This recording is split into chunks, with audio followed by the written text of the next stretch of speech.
Hello everyone, it's Christina here from Our Wood Home. I'm introducing a new series here on my channel called Female Role Models of the Bible.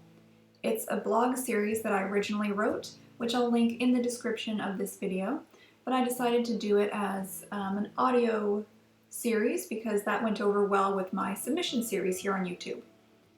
So the title of this video is pretty self-explanatory. I'm doing 3 videos total. Each week I'll be focusing on a woman from the Bible that I feel is worthy of being a role model for us as modern women. I'll give a little bit of insight into their story, what I've learned through research about them, and what traits they have that make them a good role model, as well as what we can learn from them in present day. The first woman from the Bible that I'm going to be talking about this week is Tabitha, also known as Dorcas, but for the sake of this video I will be referring to her as Dorcas. Now, when I first came across her story, I was reading the book of Acts back in 2017, I think it was. I was intrigued because her story was quite short and I wanted to know more about her. I was also interested that she seemed to have such a large impact on people of her time, but not many of us are familiar with her in present day. So let's get into what we know about Dorcas. Let's first read her story, which is found in Acts chapter 9, verses 36 to 42. In Joppa there was a disciple named Tabitha. In Greek her name is Dorcas. She was always doing good and helping the poor. About that time she became sick and died, and her body was washed and placed in an upstairs room. Lydda was near Joppa, so when the disciples heard that Peter was in Lydda, they sent 2 men to him and urged him, "Please come at once." Peter went with them, and when he arrived he was taken upstairs to the room. All the widows stood around him, crying and showing him the robes and other clothing that Dorcas had made while she was still with them. Peter sent them all out of the room. Then he got down on his knees and prayed. Turning toward the dead woman, he said, "Tabitha, get up." She opened her eyes, and seeing Peter, she sat up. He took her by the hand and helped her to her feet. Then he called for the believers, especially the widows, and presented her to them alive. This became known all over Joppa, and many people believed in the Lord. In just 6 short verses, we're introduced to Dorcas as she's on her deathbed. What caught my attention is that the widows who knew Dorcas brought the clothing that she had made for them, which shows she was a very skilled seamstress and that she was very giving. We know that she was willing to selflessly help those who were less fortunate than her, and obviously those that she helped were grateful.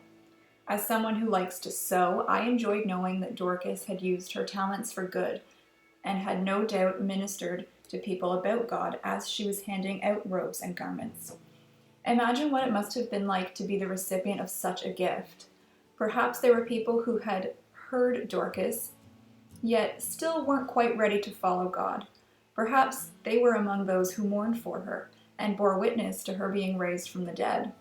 At the end of Dorcas' story in Acts, we're told that the news of her being alive spread all over the area and many people believed in the Lord. How amazing is that?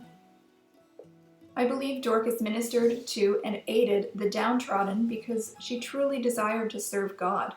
She knew her purpose was to bring him glory and to share the good news with whomever she could.